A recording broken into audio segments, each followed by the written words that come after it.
తదుపరి రాశి తులారాశి. ఈ రాశి వారికి కుటుంబంలో శుభకార్యాలు, వ్యాపారంలో విజయాలు, లాభాలు కూడా గోచరిస్తున్నాయి. పెట్టుబడులకు ఈరోజు అత్యంత శుభప్రదము. ఆ దిశగా ప్రయత్నం చేసుకోండి.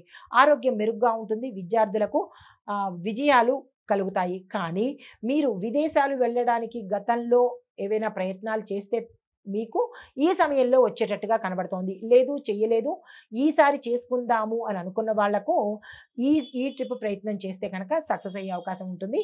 ఎవరైనా స్టూడెంట్స్ ఉంటే కనుక వారు ఈ రోజును వృధా చేసుకోకుండా మీ స్నేహితుల ద్వారా కానీ, లేదా మీ గురువుల ద్వారా కానీ, పెద్దల ద్వారా కానీ దానికి సంబంధించిన అప్లికేషన్స్ కానీ ఏ ఏ ఫార్మాలిటీస్ ఉంటాయో ఆ ఫార్మాలిటీస్ను ఫిలప్ చేసే ప్రయత్నం చేసుకోండి. తదుపరి రాశి వృశ్చిక రాశి. ఈ రాశి వారికి ఫలితాలు శత్రువుల మీద విజయం సాధిస్తారు. పనుల్లో శుభ ఫలితాలు కనబడుతున్నాయి. ధైర్యంగా మీరు ముందడుగు వేసే ప్రయత్నం చేసుకోండి. అన్నీ సక్సెస్ అయి జరుగుతాయి.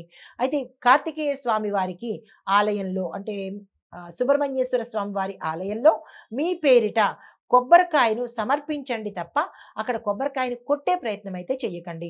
తదుపరి రాశి ధనస్సు రాశి. ఈ రాశి వారికి శని ప్రభావం వల్ల కొంత ఆందోళనగాను, ఇబ్బందిగాను ఉండే అవకాశాలు కనబడుతున్నాయి.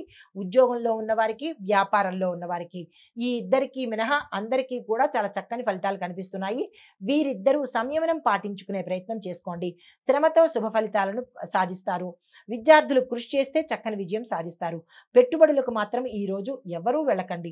కుటుంబ పరంగా కావచ్చు, వ్యాపార పరంగా కావచ్చు, పెట్టుబడులు కానీ, ఇన్వెస్ట్మెంట్స్ కానీ, ధనపరంగా ఏ ప్రయత్నాలు ఈరోజు చేయకండి.